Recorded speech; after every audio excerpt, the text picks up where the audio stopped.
Uh-oh. Oh, you come. And welcome back. It's another early morning Sunday show coming to you live from Aurora, Colorado.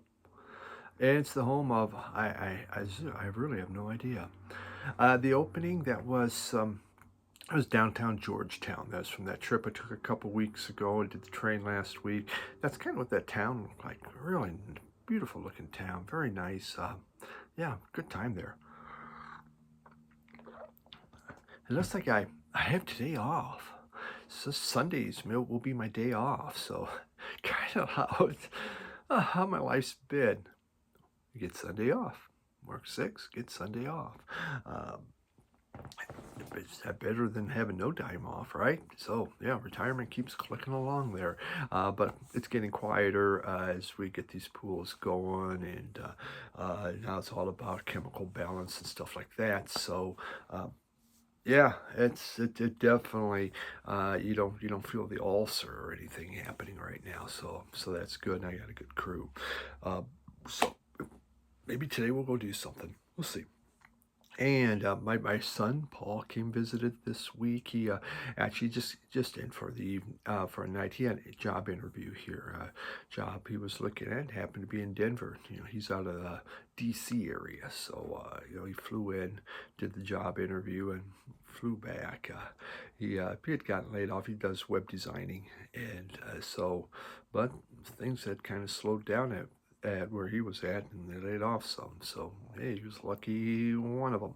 So out, been looking, but it had a possibility for out here, which would be really nice to have him and his wife Michelle come out this way. That would be, you know, what more can you ask for when you got family together? Right? That's pretty much everything. Unless you hate your family, then it really isn't a good thing. So yeah, yeah. Wife has a couple of interviews, job interviews. Maybe everyone will get employed here eventually. And I interviewed a couple of the neighborhood cats to see if they might be interested in being a co-host since Cat went away. They didn't give me their names, and they were really kind of camera shy and stuff like that. So they're not working out. So we'll continue a job search to see. Though I personally would rather have just borrow a cat for an hour a week and not have them living here. Yeah. All right, music. We got some great. I'm telling you, this first album, I'm so excited about. It's one of those albums that I've never seen in vinyl before, uh, and I adore. I mean, I just a favorite, and it is toward Grail status. I don't think it's the ultimate Grail, but yeah, still it's great.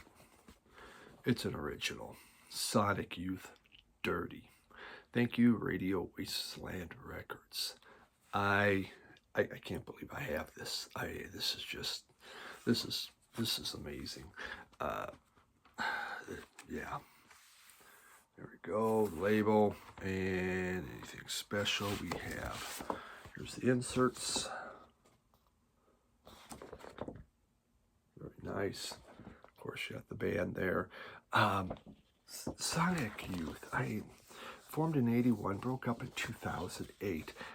Experimental. They were part of that experimental no wave art scene that was going on in New York. Yeah. Hey, what kind of music do you play? Well, we play no art, experimental. I mean, it just sounds scary as heck. It's like you just know you're going to go listen. You're going to go, I don't get this. I don't get this at all.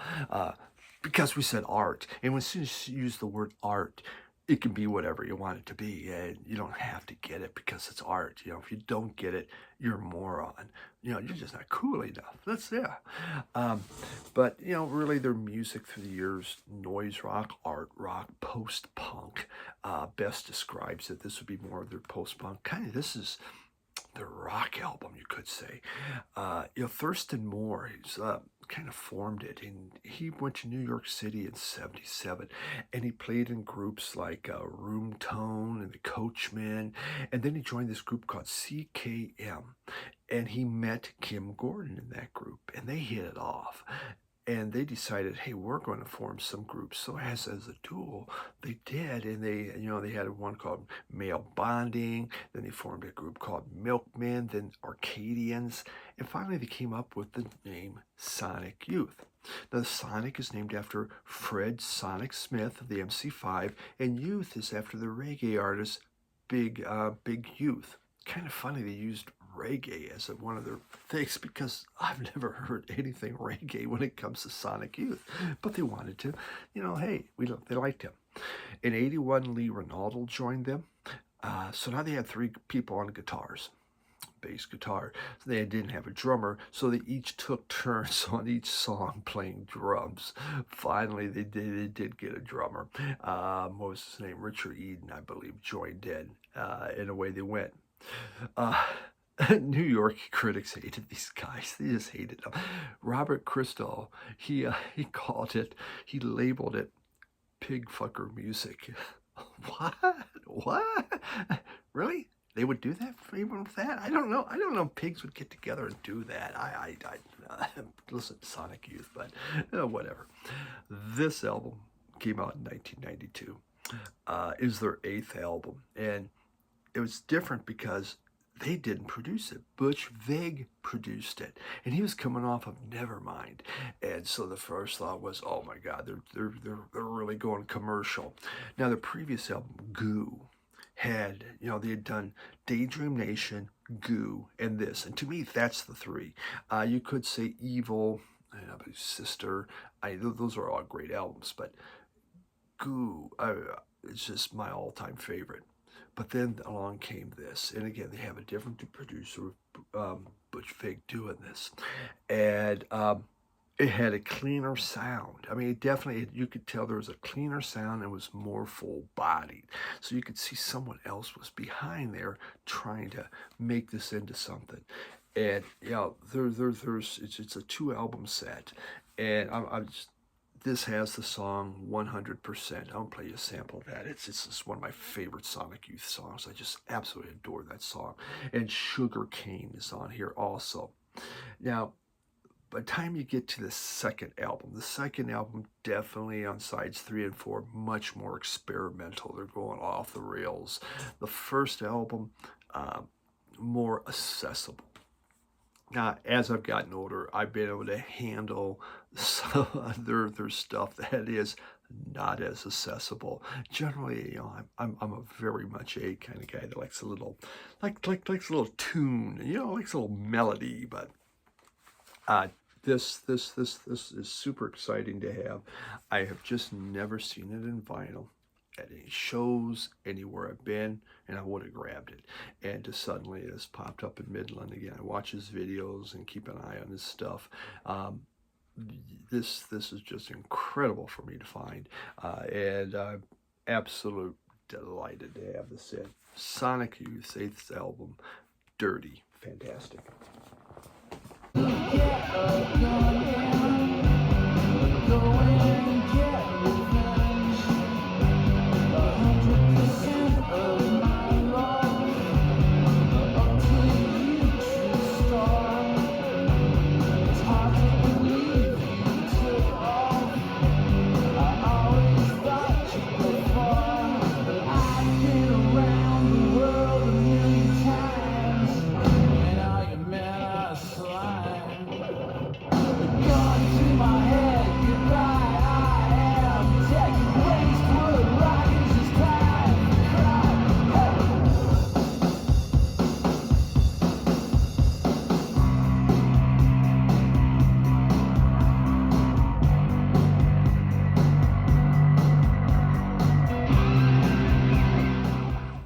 A Record Store Day album that I had purchased again. God, Record Store Day stuff I've yet to show a lot of it.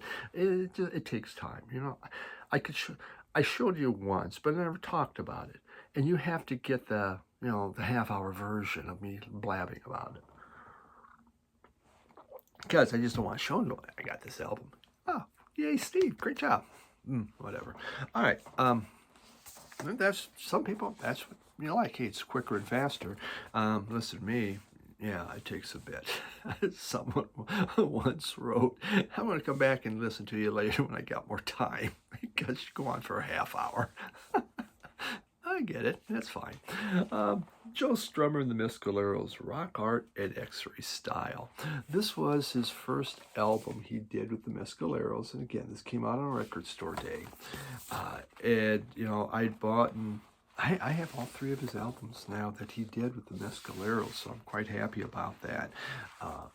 Because it was good stuff. I mean, musically, it was all over the place. Just heard some of these. You know, if this group was from 99 to '02, would have went on longer, but then untimely death of Joe Strummer, it stopped the group. Very genre mixing. You'd have reggae, jazz, funk, hip hop, country. It's all in here. I mean, it's just like, let's open up this lid and dump it in. Now, that kind of keeps it from having, shall we say, a theme, keeps it from having a certain feel to it, because each song just pops in. Oh, that's totally different. Um, but you know, this was the first album they did. It came out in 1999. Most of the band members were multi-instrumentalists, so there's a lot that could be done within this group, which they did. Now, Strummer had put out a solo album. This is the second album he'd put out by himself. Well, he has a backing group since The Clash. His first solo album, though, was done in 1989, and then he just didn't put out any new music. So, definitely, I might have done a soundtrack or something. Walker, I believe, but excuse me. This is not a Clash album. If you think Joe Strummer Clash, it is not a Clash album.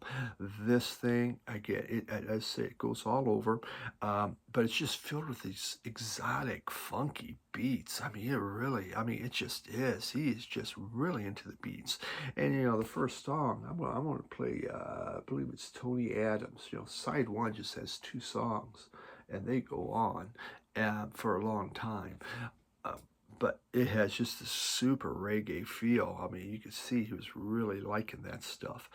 Lyrically, the lyrics are obtuse. I mean, people have pondered the names, the what the lyrics mean, and they give you the words on here, so you can try, you know. They also give you kind of about Joe Strummer too, which is nice, a little biography of him. But yeah, lyrically, from Waterside to Crickle as I went, it all looked good.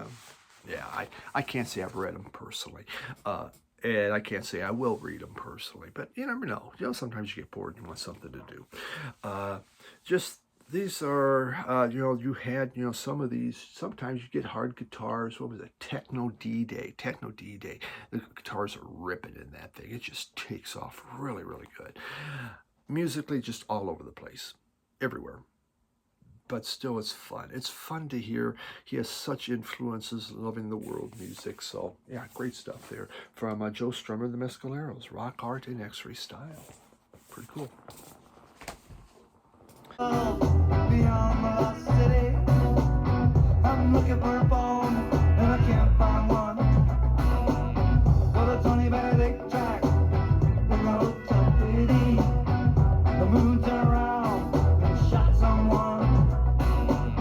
I'm lost in a backtrack track in the city of words. Only dead men stomp on the brake pedals in the city of nerds. I bought this in a found this in the first store I went to in Colorado, Longmount, I believe.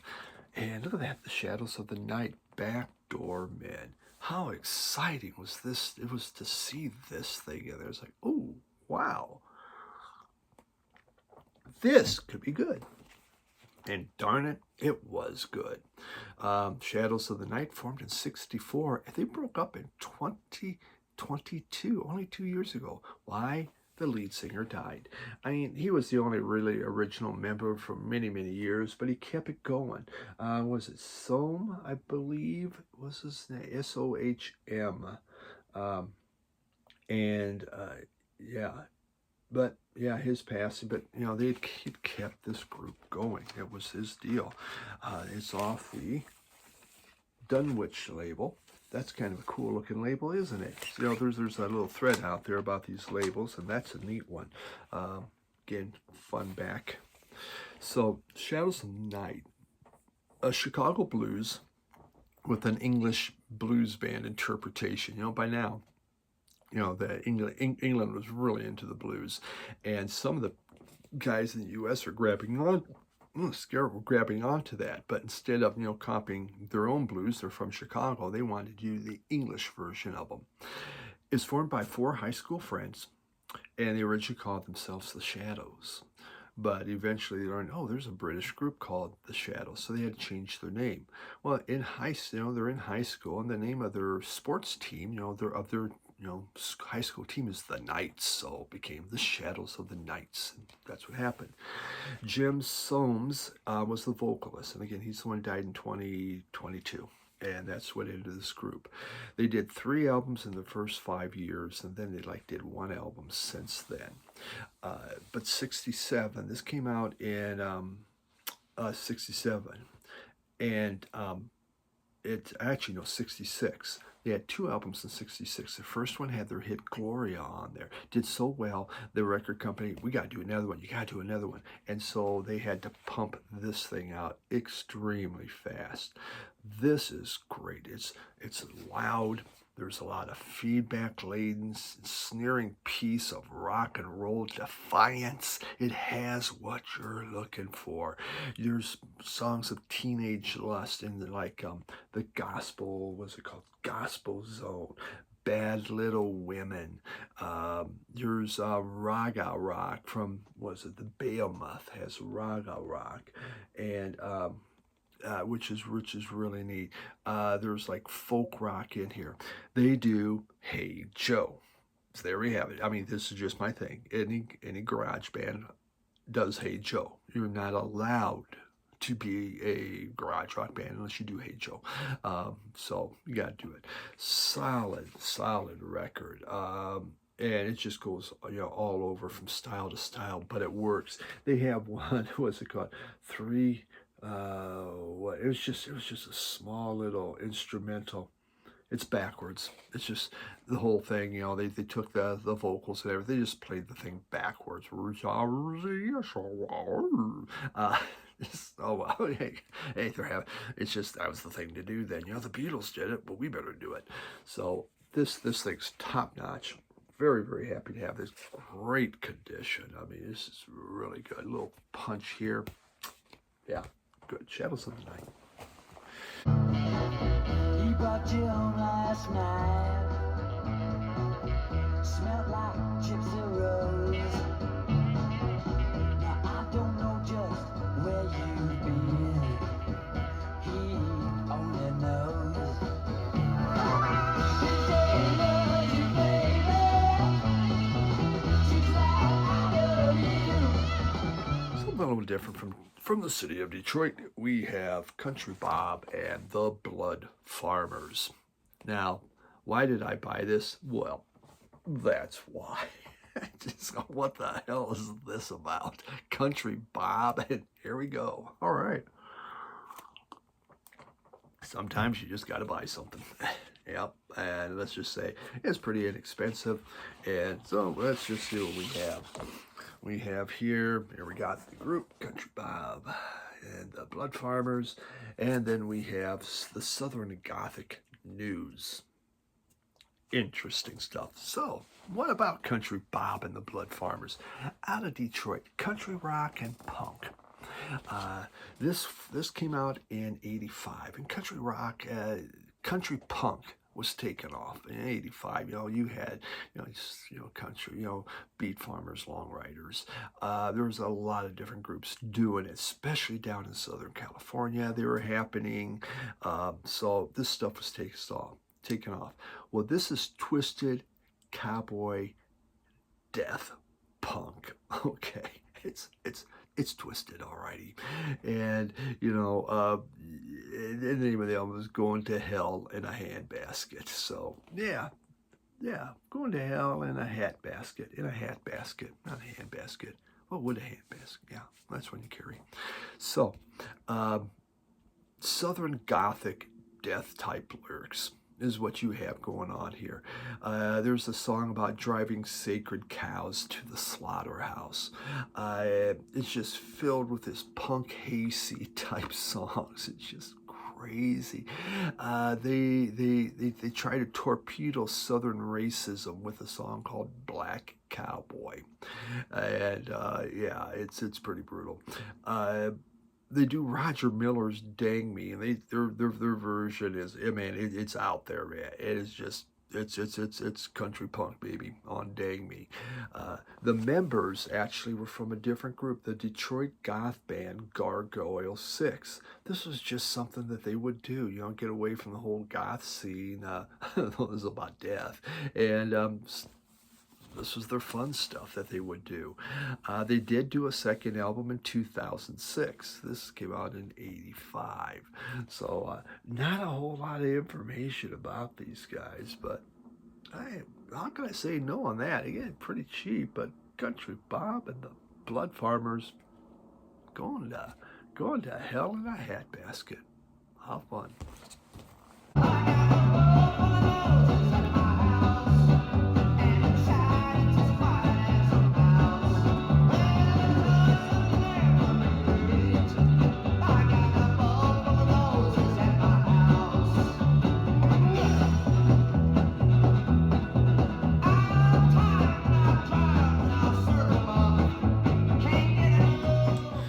Next one's came, I got this in from Art, Aviator.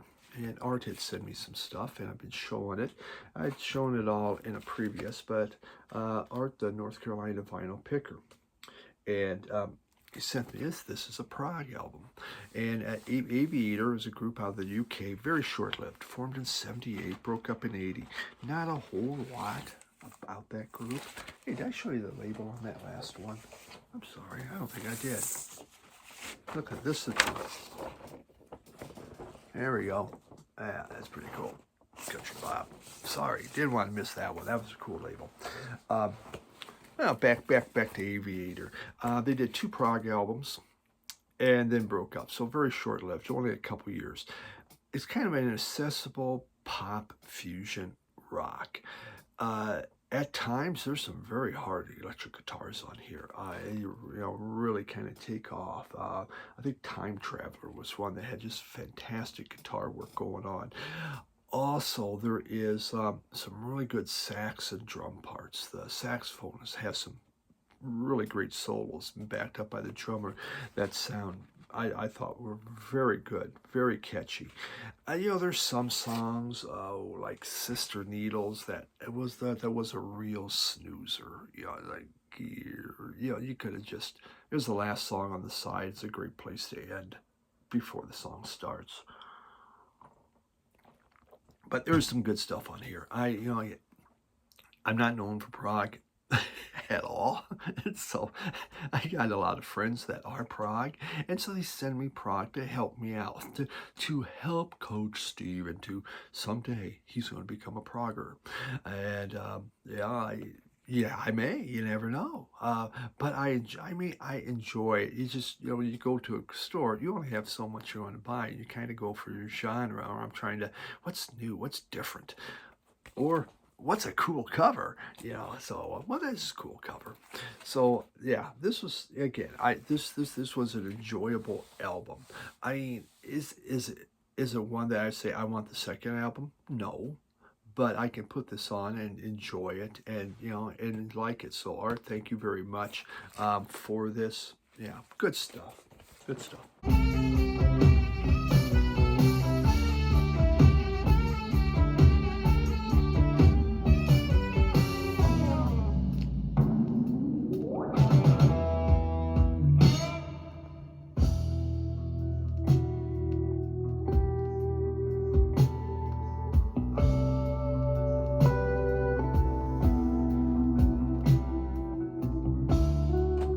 Final one, um, Mahler. And yeah, let's just talk a little bit about Mahler. Gustav Gustav. You can call him Gus. So Gus Mahler from Austria, 1860, died in 1911, part of the Romantic period of classical music. Um, and Mahler is a really, everybody does Mahler now, but at the time, really, he was only a part-time composer. His number one job was conducting. That was his full-time job. He did this in the part-time. At age 4, they found, hey, man, this guy's playing piano already. And by age 10, he was, doing public concerts and things like that. This is Symphony number 1. This is the Titan. Actually, Mahler kind of had a normal life. I mean, there wasn't anything like rock and roll in his life that I can remember. So, yeah, whatever. It's okay. You can be normal. You can have a normal life and still make good music. But this Symphony number 1 he did at age 28 has 5 movements. It goes on for for 2 sides. So this is the long symphony, 54 minutes. This is what they began to rebel at later on in music, saying Romanticism was overblown. It went too long. And when this came out, it was not well liked. It was just critically panned, man. They just, this is a piece of crap or whatever. The public just struggled to understand what was happening here, the radicalness of this music, because it was. Part of it is the topic. The topic of this, there's no lyrics, but there was a storyline to it, and you can hear it within the music. And it was about two lovers, not married, but they're lovers, okay? And suddenly they break up. And it's about a jilted lover. The jilted lover is Mahler. This is autobiographical. And his feelings and how he's going into deep depression, spiraling down into a suicidal type mood. And by movement 4 is dark, it's sparse, there's not a lot going on. And it looks like, the person's going to kill themselves. This is over. And then suddenly they see the light. They see, you know what? The world is a good place. The world will keep going. It's okay. And they pick themselves up and they overcome the suicidal thoughts.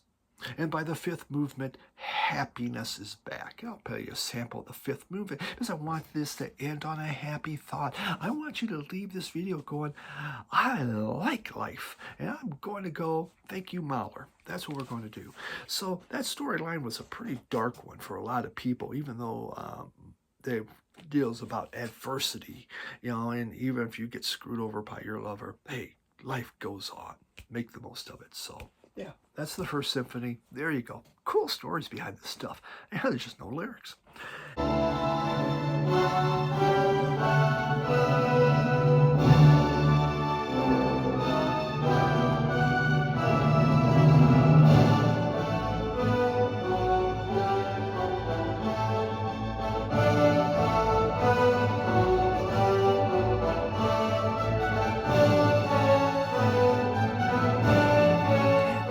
This week. Thank you so much for hanging out and doing that again. Our record store tour. I think we might be popping into. I'm gonna have to start visiting record stores, so I can get some record store tours popped into my phone. So,